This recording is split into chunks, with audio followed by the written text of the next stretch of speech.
Hey, it's Nicole. Welcome back to the Serial Entrepreneur Show. So excited to have you tuning in with us and to meet today's guest, Sean Campbell. He is the CEO of Cascade Insights. What in the world is that?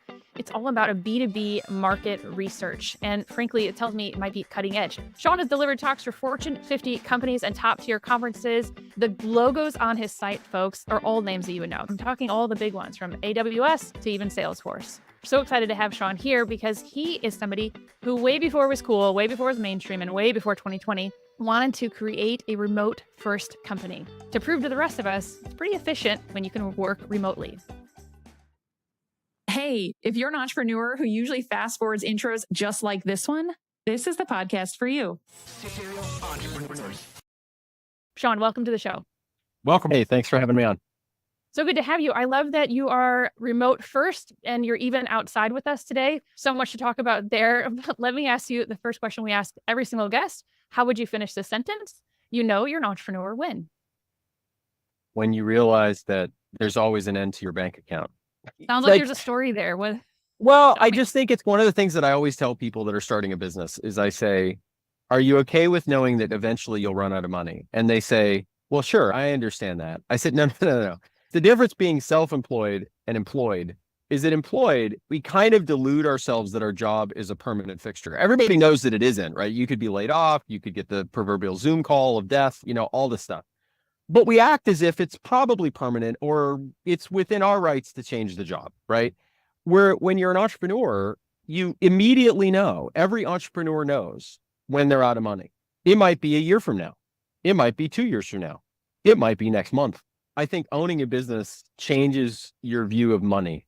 I don't know the way it doesn't really, because you're responsible for paying for everything, technically at that point, right? My favorite very short story of that is like when I was getting started with my first business that we grew and sold with two business partners, one of whom actually started this business with me and he's now departed. A friend of my business partner's wife basically said to my business partner's wife about health insurance, she said, well, your company pays for that, right? And she was like, well, yeah, but I mean, like, it's just Scott and Bob and Sean. So it's just the same bank account. And she's like, well, yeah, but I mean, you can get the health insurance you want because the company pays for it. And so it was a running joke because every time we had like the unexpected expense of being a business owner, we would be like, yeah, but the company pays for it. So it's fine. As if that's like somebody else's money. So before we get any further, tell us, what do you do? What business do you own? Well, we conduct market research for B2B technology companies. So we don't deal with like consumer technologies. It's all what businesses sell to other businesses from a technology standpoint. And so that's a lot of cloud services, a lot of software, hardware, those kinds of things. And then the other thing we do is we do provide marketing services, but we're a research first company. So we're a little bit the flip of an agency, because agencies will come to us and agencies tend to, I would say they appreciate research, but to some extent it's a cost, right? Because they don't do research inside the building. So to them, it's a little bit of a cost to implement it. Like they'll come to us and they'll say like, hey, do you guys want to help us with the research? But for us, everything begins with research and then we'll turn around and sometimes help companies activate that through messaging, positioning, content, et cetera. But predominantly it's market research for technology companies. Awesome. So for technology companies, so their software, you said their cloud services. So you're researching what the best option is for that business. Wouldn't be the way I would put it, but it's like we get either hired for pain or opportunity is the way I put it. Like we either get hired because they did something to themselves, they shipped a poor product, they had a bad sales process, they had bad marketing, or their competitor is causing them pain because they have a better product, better marketing, better sales, or it's opportunity. So they want to go after like a new market, a new geography. They bought something that they want to merge in, AI. Every single one of our clients is having us do some kind of artificial intelligence focused research because nobody wants to be off that train. Is there an example or a story where you're not protected by maybe some sort of NDA of some sorts or something you can give us like that would help us understand it even more? An organization will come to us and say, I want to understand my buyer personas better. And I want to understand where they look for information and how they make decisions with each other. And what do they think is most important for the type of solution that we're looking at? Or we'll do win-loss research where we're calling lost customers, trying to understand why they said goodbye to the client at some point, or churned customers. Or we do message testing research where somebody will say, are these the right messages to send to the market? Are we saying the right things to the right people? Or we might even do ICP research. Like, do I actually have the right people that I'm targeting with my sales and marketing? And so inside that, it's qualitative and quantitative research. A lot of qualitative though, because in B2B, it's really, really hard to generate a large survey because you're typically targeting really, really tight markets. You're not just like talking to Gen Alpha, and you could go throw a rock and hit somebody that you want to have participate in your survey. So for us, there's a lot of in-depth interviews that we do with people. There's a lot of virtual focus group type work, things like that. And then the final click down is most organizations that we work with, we're working with a marketer more often than not. And they're trying to impact like a go-to-market plan or some kind of content strategy they have or a messaging framework they're trying to build. And we're trying to give them the market's view of that. And we will either talk to their customers or even competitor customers if need be. Because eventually you get pretty narrow, right? So somebody will come to us and say, I want to talk to CIOs who are in FinServ companies who are deploying artificial intelligence solutions to impact investment opportunities that mid-market companies that happen to be oil and gas companies. And like, you're down to like 6 people. It's not that bad, but it's not Gen Alpha that went to the mall yesterday, but they don't go to the mall. So like, I guess that would be impossible. It's funny. Good luck finding 6 people. There are no Gen Alphas that go to the mall, but like Gen X that goes to the mall. Sure, we still probably do. And by the way, the place I grew up before Oregon was Chicago. So just passing it along. So Dalton, Cal City, South Holland. Yeah, Dalton. So, wow. What years? So that's where my husband's side of the family all comes from. Really? Yeah. That's wild. I never talked to anybody that's from Dalton anymore. I was there from, basically born 1970. We had a small stint in Georgia and Virginia when my dad was in the Guard, but we were in Dalton all the way up through, we moved to South Holland like maybe freshman year of high school, but we were on the part of South Holland that was really close to Dalton. So I still felt like I was pretty close. And then eventually we moved out to Lansing, which felt far enough out. And then eventually ended up in Oregon after marrying my wife. So those are national listeners. These are all the cities essentially on the south suburbs of Chicago. Just so you guys totally know. right. So those, These are all, if anybody's listening and they've seen the movie Rudy, just go watch the opening. That's Whiting, Indiana, but it's the same vibe in Rudy is like, that's who I grew up with. Like every dad was a cop, a fireman, you know what I mean? Worked at the plant. Yeah. Like that's all the dads. Drove a bread truck. My grandfather drove a bread truck. And I love having been from there, by the way. Yeah. Like I absolutely love having been from there. Wow. I mean, if you hear someone say Dalton or South Holland. Yeah, like it's pretty rare. Yeah. I don't even normally bring up Dalton because they don't know what it is. I just say like on the southeast side of Chicago, and then I make some comment about it being a Cubs fan. So that's about it. Small world. That's good. Great. Yeah. Such a small world. Yeah. They were there probably, or some part of the family was there while you were there. So that's pretty wild. Okay. That's cool. What led you to entrepreneurship? Here you grew up around all of these, firemen and bread trucks and all of that. I think that I grew up with a lot of those, but my family, they all owned something, aunts, uncles, everybody. So I never actually understood. What do you mean your dad works third shift? What do you mean? Steel mill? What? Right. Even though it was all around me, I was always so puzzled. So tell me, what led you to where you are? Well, one last Dalton thing, because I don't get to talk about it, and then we'll be off, I swear. So if anybody's listening, talk about small population. So if somebody's listening and they're like, I'm from Dalton too. So go to Facebook and go to Dalton Memories, The Way We Were. The guy is basically living in the 70s and 80s in Dalton. This guy posts every pizza joint you ever went to, the photos of. He's interviewed and talked to everybody. Seriously, I'm not like a big follower of those kinds of groups on Facebook, but this dude is like living my childhood on Facebook. It's crazy. So you should go check it out. So how did I get here? I got here because I am pathologically incapable of learning something and not wanting to teach it. I have been that way ever since Father Boyven, when I was in second grade, turned to my mother when I wasn't in the room and said, he sounds like a little professor. Now, he didn't mean it in that like sitcom way where you want to go choke the little professor because he's just obnoxious. He meant it more like the kid loves to learn.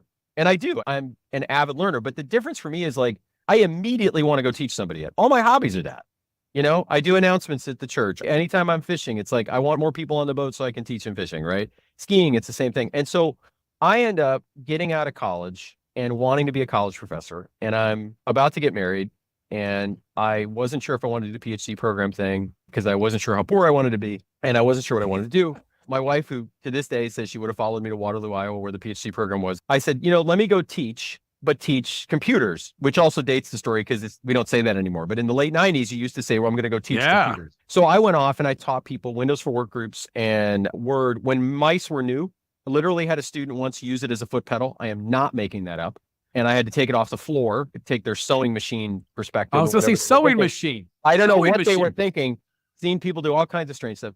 And then I ended up teaching databases and I ended up teaching programming. And along that journey, about 4 or 5 years into it, I said, I'd really like to become an independent trainer, because that was in that era when Microsoft was even more dominant than it is today. Ultimately, that was an era where everybody wanted to learn about Microsoft tech. So there was just these armies. You could go off and be an independent trainer and train people on it. So I started a company with 2 other guys. We had no plans to have employees. The company was called Tree Leaf Solutions. What was interesting, though, is we had a relationship with Microsoft, and Microsoft was paying us to produce this technical content.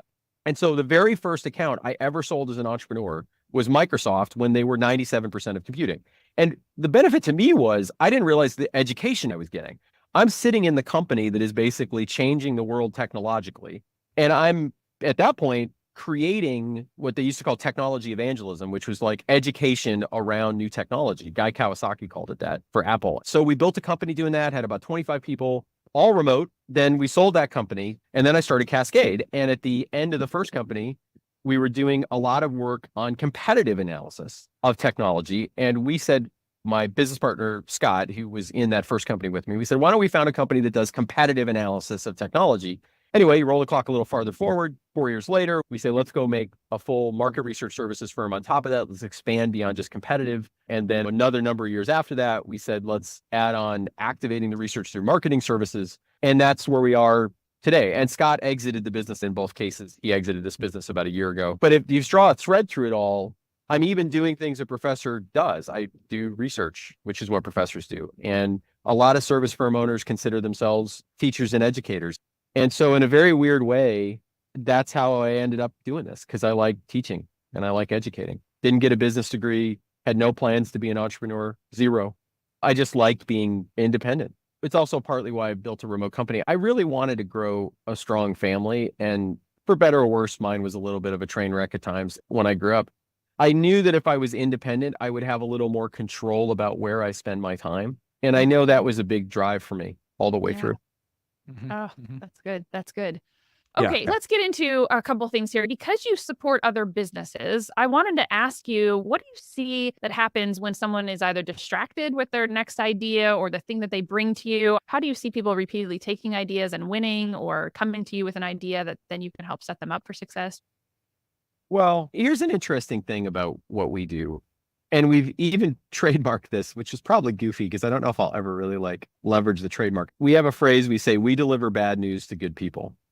And it's at the heart, I think, of owning a market research firm, is that when people reach out to you for market research, there's a few dynamics that must have already played out. And some of this, by the way, is a little bit channeled from a guy, David Maister, who wrote a book called Managing the Professional Services Firm, which is still an amazing read. Unfortunately, the guy's book after that was called Strategy and the Fat Smoker. I have no idea why he chose that branding. That book was not as successful. Shocking. He did his research. Yeah. I Yes, think he yes. did, right? Yeah, Right. yeah, But yeah. here's the thing, Managing the Professional Service Firm is one of the best things you could read. And so he does this thing where he talks about it, and he's like, when a buyer comes to you, they're a little insecure and they're a little threatened, and they had to expose they didn't know something. And they had to basically share that there's some risk to their organization. And all of those things are true when people come to us for a market research study, right? I mean, they fundamentally have to admit that they didn't know something. Otherwise, why do research to begin with, right? And so I think that's the first problem. And that's where the second piece comes in. We deliver bad news to good people, is that we are not usually the bringers of good news, because fundamentally you didn't want to buy good news, right? If all I did is come in and say, your branding is great, you're like, thanks for the 50K. Why did you do that? Or yep, we talked to all your lost customers. You couldn't have kept them anyway. Good riddance. Okay. Well, what? Or your buyer personas, you got it nailed. You seem to have messaging that everybody would love. Now, there's a certain validity and, I guess, comfort level that comes out of, saying, oh, you're doing a good job, right? So we have this tension where we almost come in automatically saying the company has done something wrong. And so to your point about what makes it work is they have to be willing to listen. And that's not always true. We'll roll in and the junior person has hired us and the senior person is like, no, I love our brand. Yeah. Everybody hates your brand, man. Everybody does. Yes. Everyone. Yes. I know your Almost getting grandmother it. likes it and she gave you the idea Yes. for the tagline, but no, it's horrible. right? Or like we were talking to a client once, and if people have ever heard the phrase digital transformation, it's way overused. That's why I brought it up. And a guy said in a meeting when one marketer was advocating for the use of the phrase, and we were saying, I wouldn't use it, not from what we did in the focus group testing of that message. One of the sales guys pops up and says, I think there should be a swear jar in this building every time we use the phrase digital transformation. It is so tired. And like that dynamic happens all the time. Or like I had a group of clients that we were getting down to us versus somebody else in terms of who they were going to pick. Normally this doesn't happen to us, but they put like 17 people on the call to like have us do the last, like, who are you and should you pick us kind of call, right? And at one point, they're kind of just like chewing the fat back and forth, and they're talking about what their concerns are with the research and whether it'll be meaningful and all the things they wanted to cover. And, one guy, he's kind of an East Coast, he totally read like he came from Jersey. Sorry, Jersey. But he's like, hey, so I mean, just ultimately, like, why should we hire you? And I don't know why I said it, partly because, growing up on the south side of Chicago, there's the whole like second city vibe with New York, right? So there's a little bit of like a chip. Yeah. And so I looked at him probably without thinking, and Inner Chicago came out, and I go, I don't know, maybe to stop you people from arguing. And I heard we got hired because of that. I also heard I ticked off 3 or 4 people out of the 17 by saying it, but I guess not enough. Not enough. Yep. Not enough. Because it was like, well, there's your answer. You could all get on 7 more phone calls like this. Yeah. And you could all argue Yeah. for the next 7 days, years. Right. Right. But then what's the good people part? I think ultimately, if you have the courage to look to your peers left and right and say, honestly, we don't know enough, man. I think you're probably a reasonably good person. My guess is you probably make other relatively decent, conscientious decisions at other times during your day. Because there's a certain bravery that comes up with sitting in a conference room and saying, I think we should spend money to answer the questions we don't have any flippant idea what the answers are to, right? That's hard. And the bigger the company, the harder it is. Right. So I think that's it. I think it's a lot of courage, and I think it's a lot of willingness to hear. And that's not to say that everybody does listen. I mean, I had a student once say to me when I was teaching in an MBA program about 10 years ago, he said, kind of snarky, typical 24-year-old MBA kid, so do you not get paid if your advice doesn't work out? And I just looked at him. I was like, oh, Padawan, you don't have any idea what you're talking about. I'm like, there's no way. I can't make the company act on what we give them. I cannot. Mm-hmm. It's Microsoft. It's Google. It's Salesforce. What I can do, though, is I can be a truth teller. And that's the one piece of thing I tell everybody around here. I'm like, as long as we are telling the truth, Yeah. nothing we can do wrong. So how do you navigate those seas? Because I've been in counsel for larger corporations. I've been in the room with some. Your stories are painful, man. They're painful. I know they are. And exactly, Sean's like, oh God, the attorney's in the room now. So I'm sure he's dealt with some of my folk before. And sometimes you get these people who have done things the way they've always done things because that's what we do. Auntie liked it. Auntie named it, like you said. How have you dealt with some of these organizations are successful organizations, I imagine. Yet, like you said, you have to be the one to come in there and bring essentially sometimes the bad news. Like, you're not as great as you thought you were. Let me tell you why. This is going to be a simple answer, but I think it is legitimately the most effective answer. You simply make them stare at what customers and competitor customers are saying. And I have a very specific example that relates to this, but I think that has universally been the unlock. And it's not a chart. It's not a graph. I mean, sometimes it is if we do a quantitative study, but interestingly enough, as much as I think the quantitative work we do is valuable, it doesn't always have the same life-changing effect because it's numbers and people can kind of pick and choose what they want to deal with there. Or they can pick at the number itself and be like, well, how about this and how about that? But a quote isolated on a slide, it's hard to navigate around. The story I have to share on that, this is with one of those very, very large companies you mentioned, and they were doing very bad in the UK with sales, horrendously bad. And what we came to realize is that they had shipped a bunch of young Silicon Valley executives over to the UK, and they were just aggressively pounding the street and just annoying the crud out of every single Londoner in the city. Yet they were still buying the solution because the solution was number one in its space, like by a long shot. There wasn't anybody else remotely close. And so there was this quote on a slide that I just let isolate. I just let hang on a single slide when I read it out to I think her title was VP of Insights at the time. I said, this quote's really, really important. I wish I could remember it exactly, but he said something like, the second you are not number one, I am never buying you again because your salespeople are such jerks. And it was a little more colorful than that. And so anyway, this VP of Insights looks at me and she just says, without missing a beat, so our salespeople are assholes. And I said, yep. And see, at that moment, I had a couple choices, right? I could do the market researcher. Well, based on the facts and, I could inject 1,000 weasel words. This may be true. I mean, that is one quote, but we seem like it's indicative. I just looked at her and realized, yeah, they are. Because everything we heard is they are. And so here's the punchline to it. Basically, she had the ear of the CEO of this like Fortune 100 tech company. And so she showed me the deck that she wrote for the CEO that was the summation of our deck. And it had a slide that said, our salespeople are assholes.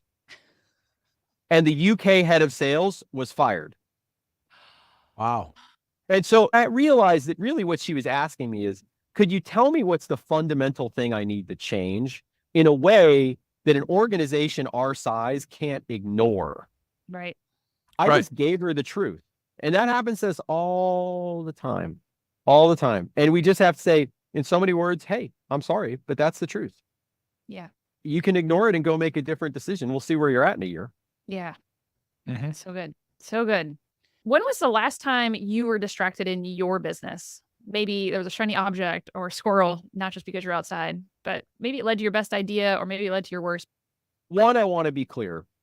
I have no intention of disparaging my ex-business partner publicly. So this is all in the lane of what can people learn that's meaningful without, getting into any kind of sticky wickets. And I've gone through it twice now. And there are some things you have to consider if your co-owner exits a business. One, you immediately have a parental change, if you think of it that way, because in a business that's jointly held, the employees can always kind of pick the parent they like talking to the most. Well, all of a sudden that changes overnight. There's only one parent. So you've got people who, for their own reasons, perhaps very good ones, they tended to go to one business partner versus another. Well, now they have to talk to the other parent, and there's probably reasons they felt more comfortable with the other parent, just like in life with your kids. And now all of a sudden they've got to talk to you. So you have to figure out, like, how do you communicate your decision-making style and how do you go about it? I used to handle this actually in the company, real brief story. I used to handle this when we were jointly held by, if somebody came over to my side of the company, like maybe they were going from the research side over to become like a seller doer, let's say, and I was going to coach them. I had this document that I had people on my team write up that was how to work with Sean, that my wife has seen, that I have never seen. To this day, I don't know what's in it.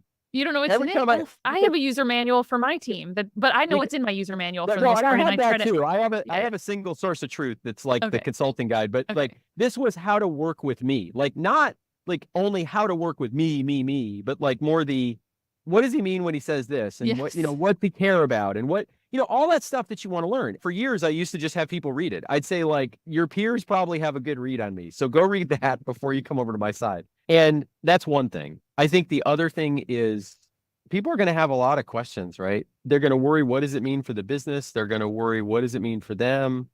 They're going to want to have a lot of time with you. You're going to have to make time for that.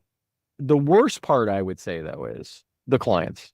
I have to be fair. Clients aren't always the nicest, as probably anybody listening to one of these shows knows. And I love my clients, but sometimes they're not the nicest. And, if a business partner exits, they will sometimes ask the least fun questions in the world, that honestly don't make a lot of sense. They'll say like, so, are things going to be different? Can we be trusted? And you're like, wait a minute, like, I'm still here. The whole team's still here. I think that was the hardest part, is you basically are forced to re-justify yourself to the market when a business partner leaves. And on the other hand, I get it. I do get it. Like, they have their right to ask those questions, but some people weren't super cool about it, to be honest. Yeah. In the end, it all worked out in terms of like, we have great client relationships, but it's interesting how people react to that kind of change. I think like a business owner, probably more often than I think like an attorney, frankly.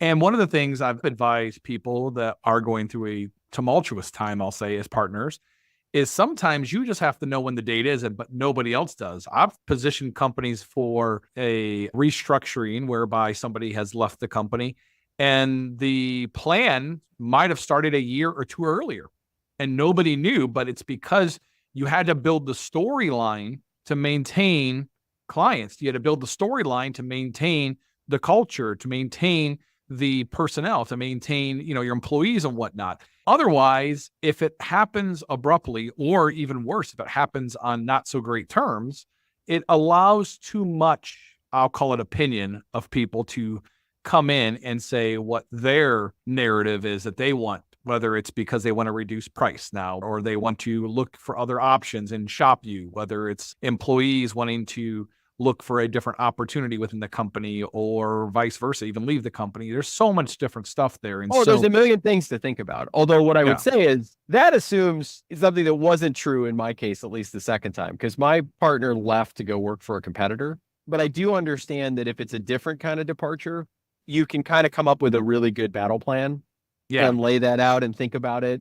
And yes, I would 100% advocate for that. So let's talk about, you brought up about how that changes teams. I love the parent example. I remember when I still worked in corporate that as we grew from a smaller office to larger and larger across 12 states, I remember people saying, oh, well, now I got to go talk to mom and dad, right? Or like, I only feel good when I'm talking with dad. So I thought that was a really good example. But can you talk to me about doing that and doing that remotely when a time when not everybody understood remote work? What makes people a success? How can they set themselves up? Well, I'm basically missional about remote work. I don't know how it's not better.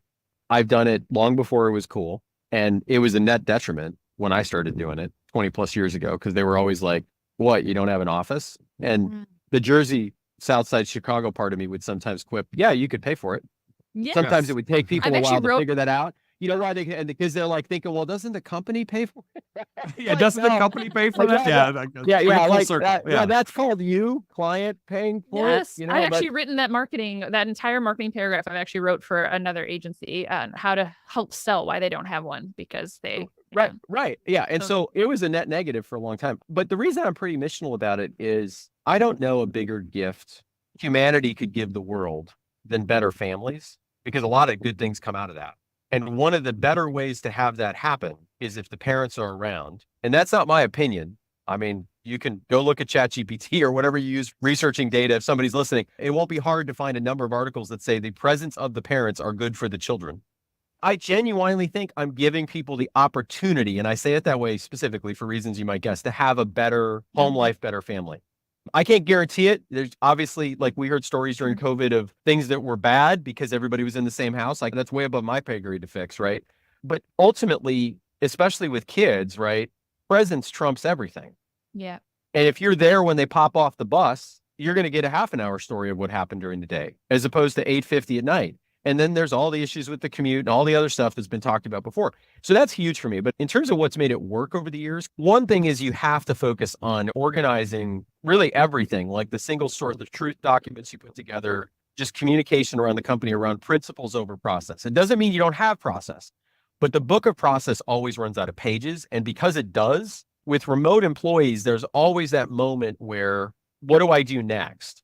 And if they have principles to follow, they will always have at least the ability to navigate roughly in the direction they need to, right? It's kind of like steering a boat, because I like fishing, right? You don't steer boats in perfectly straight lines. There's wind and current and waves, but you still drive toward the dock. But it's not like a car where you're just basically locked in a spot. And so those principles are really, really, really important. And the other thing is hire people who are very good at written communication, because most things start async in a remote company. And if somebody can't communicate well and concisely, like Mark Twain once said, I would have written you a shorter letter, but I didn't have the time. Yep. Everything is going to be worse. Everything. The comms with the clients are going to be worse. The internal comms are going to be worse. And that's one thing you can't really change. Like a client of mine once said, when everything went bad in COVID and everybody went home, he literally quipped to me. He said, I had no idea how dumb my colleagues were until they had to write me to explain everything. The third thing I would say, and it's kind of related, you have to set up a culture where people are completely, utterly unafraid to admit their ignorance. And most cultures don't have that. And I know that in spades, because every time we hire somebody, it takes them about like a month to figure out that we actually believe it. Because in a remote company, I think we will find when we get done doing all the studies, because I think sociologists must have just had a field day with like everything with COVID and remote. We're going to find that, you know, where the productivity was lost? When they didn't know what to do next. Do you know what fixes that? They ask somebody. But here's the difference. In an office, what do? hey, Bob, I'm struggling. Could you, maybe, I'll mostly handle it, I think, but could you imagine writing that as a Slack message? You can't, right? So what do you write? You write, I don't know what I'm doing. And you know what you do? You send it to your boss. Well, last time I checked, like the number of those you think your boss knows about are a way to figure out you're going to get fired. So you have to create a culture that's okay. Yeah. It's okay Wow. to the minute you get stuck, go help. And what I find is nobody believes it. But where it starts is actually getting them out of that fear of having to write down, I'm stuck. The only other thing I'd say about remote is really train your middle managers on how to manage remote, because I think it's the biggest unfair get out of jail free card corporate America got in all this, because they all were like, we got to all go back to the office. Well, we're going back because you paid for the lease for that big building. I know that's part of the problem. But like, aside from that, we're going back to the office because you say there wasn't any productivity and you blame the end worker alone without any other qualifiers. Now, Right. whether or not that's even true is a separate point. But you know who never Right. gets blamed? The Right. middle manager. Never. And the middle manager was managing by sight. And here's what's weird about that. The minute you quit managing by sight, what ends up happening instead is you're forced to actually create metrics, rubrics, analytics, principles, guidelines, all in a single source of truth. And guess what? That works whether you're in the office or not. Probably makes the office even better. Yeah. But because you were managing by sight and these weird, like, hey, I don't know what I should do, Mary, next, conversations, I think in the end, if you build up that muscle, you're actually better off. And the very last thing I'd say about remote is somebody posted this on something I posted on LinkedIn, and I completely agree with it. He said, how in the world can remote companies ultimately not be better? And the argument was because they just draw from a bigger talent base. I mean, hey, like we brought up Dalton a lot. I love Dalton. Yes. If all I had to draw on was Dalton, nothing against Dalton, you know what I mean? When I was growing up, there's only certain types of people, certain types of thinking. It's true of everywhere in the country. We make fun of it every day on every comedy special, right? I feel like I have a much more diverse company just because I'm remote. I'm still stuck in the very beginning when you told us that we had to be able to communicate effectively in short format to be able to get the. I'm thinking as Nicole's laughing, like Matt can't do that. Matt is Just incapable. put the Mark Twain quote over your desk, right? Exactly. Just leave that there. It's Exactly. funny, you said like to hire for people who can learn from best written communication. I was thinking, you know what? I need the research to have clients who actually are good with the written communication, because no matter what, I'll make sure my team has great written communication for clients. Did they read just 3 points? That we try not to give them 18, but 3. Sometimes I'm like, didn't you use the template? Oh yeah, use the template. Isn't the same template? It says the same thing for all the, oh yeah, but there will always be a client or two that, man, you wish that you could almost vet them. Can they read the whole email? Well, yeah, well, that's a separate thing. Do clients Yes, actually it read is. everything we send them? No. Yes. Okay, so tell me, Sean, what is one of the key lessons you've learned as an entrepreneur? Maybe it's a mantra you find yourself saying again and again. Read stuff you disagree with. Ooh. Because nobody does. Nobody does. It doesn't mean I always agree with it, but I do actually really try to understand it. Let me ask you this, Sean. How would you define your entrepreneurial success? Or how do you know when you've made it? This is a good one coming from the guy whose first client was Microsoft. I don't think you graduate till it's over. I'm on year 24 now. I learn stuff every year. I'm challenged by new stuff every year. I know some people have an exit, some people have a plan, or this like once we reach Mars or whatever, and and God bless them for it. That's great. But to me, I'm just here for the ride, and I'll graduate when it's done and I retire. He's still in the school learning reference. You see that? Did you see that, Nicole? I saw that. He'll graduate when it's I over. caught it. It was I caught great. it. I Yep. caught it. Mhm. Great. Yeah. Thank you, Sean, Yeah. for continuing it. Yeah. Yeah, that's good. That's good. Where do we get to learn more about you? Just go to cascadeinsights.com. You can find all the contact info in the world you want. And if somebody found something of interest or just wants to share memories from Dalton, they can just email me at Sean@cascadeinsights.com. Great. We'll Nice. include it in the show notes. That's perfect. Nice. Thanks, Sean. See you soon. Thanks. Okay. Appreciate All it, right. man. Take Have a care. good one. Hey, it's Nicole, and that's the end of the interview. But stick around. This is the part where Matt and I break it all down and give you our favorite takeaways. Listen in. The first takeaways I have was the research, right? Sometimes we think of researchers as quantitative. Certainly, I like data. However, a part of my research, when we take on certain clients, certain levels, We try to do qualitative, which is what he does a lot more of, which is talking to real humans and then putting that information back in front of our clients. I remember reading a quote one time that people will even believe a lie if they've read it so many times. But if they know it's the truth, right? Like if my client knows that another client of theirs said this statement, it echoes whatever has been in their own head. It echoes whatever their team has said, maybe what another client has said. I think it's so powerful to remind people that our businesses are about people. And the more you can hear from them or actually ask a question and wait for their feedback, long-winded or short, it's so important, so impactful to really the bottom line. At the end of the day, we're all here about that bottom line. And when we can actually hear from our clients and not be afraid to ask the question, which was another big theme for me on how much he wants to surround himself or create places where people can just ask the question or be wrong. I thought that was really, really smart, which leads me to point number 2, which is about how missional he is about remote work. Thoughts on both of those? Well, I'll say real quick, just going back to point 1, when he said the quote of that specific person in London, that made me think of how much we can look at analytics. I can look at, numbers and say, oh, it's only 2% of our clients aren't happy with this or whatever. But when you read a real human being saying, hey, you suck, this is why you suck, it hits you. We don't do this because we have nothing else better to do. No, because we're passionate about it. We want to do this. We want to be committed to something that wants to change the world maybe, or at least make a difference in some capacity. At a minimum, we want to be able to serve our client at a high level. And when you read word for word, you suck. Can't wait till you're second. Yeah, can't wait till you're second. Well, I was summing it up, but when you read that, like, oh, it has to hit you. But yeah, back to point number 2, remote work. Like, so much great thought process regarding culture is what I thought when I heard this. How he's able to verbalize like how your culture needs to be and how you have to have from day one. I would call it a safe place for people to be able to work and learn, because there is some learning on the job, regardless of how much we want A-list employees, top-notch talent coming into your company. They have to be able to learn what it is you do, how you do it, like all those dynamics.